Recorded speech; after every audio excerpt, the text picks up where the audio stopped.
السلام علیکم۔ وعلیکم السلام۔ غامدی صاحب، میرا سوال یہ ہے کہ آ، ہمیں مسلمانوں کو یا تمام انسانوں کو دین میں جو سب سے بڑا امتحان ہے وہ یہ ہے کہ ہم نے غیب پر ایمان لانا ہے، خدا کو یا آخرت کو دیکھے بغیر ان ساری چیزوں کو ایمان لانا ہے اسی طرح۔ تو اس اسپیسیفک امتحان میں ہمیں کیوں ڈالا گیا ہے؟ یعنی قرآن میں بھی ہمیں دیکھنے کو ملتا ہے کہ بہت ساری اقوام نے یہ مطالبہ کیا کہ ہمیں خدا دکھا دیا جائے، اسی طرح دنیا میں بھی بہت سی چیزیں ہو رہی ہوتی ہیں، تو ان کا جواب یہی دیا جاتا ہے کہ ان چیزوں کے برخلاف کچھ نہیں ہو سکتا، کیونکہ اگر اللہ یہاں پہ انٹرفیئر کرے گا یا کچھ اور ہوگا تو غیب کے پردے اٹھ جائیں گے۔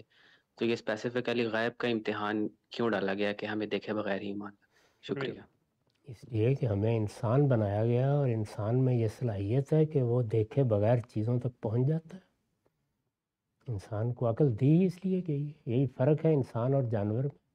تو اللہ نے جو ہمیں بنایا ہے اسی کے لحاظ سے امتحان میں ڈالا ہے۔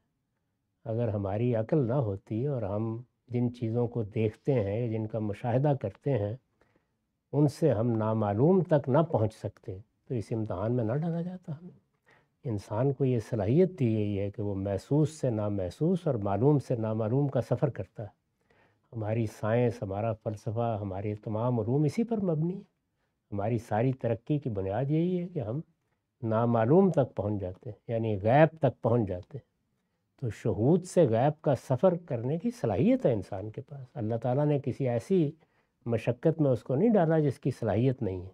اسی لیے فرمایا کہ میرا پورا دین تمہاری صلاحیت پر مبنی ہے اور تمہاری فطرت کے تقاضوں پر مبنی ہے، اور لا یکلف اللہ نفسا الا وسعہا، میں انسان پر کوئی ایسا بوجھ نہیں ڈالتا اپنے دین میں جس کو وہ اٹھا نہیں سکتا۔ کیونکہ عقل دی گئی ہے تو اس لیے عقل کو استعمال کرنے کا امتحان بھی برپا ہوا۔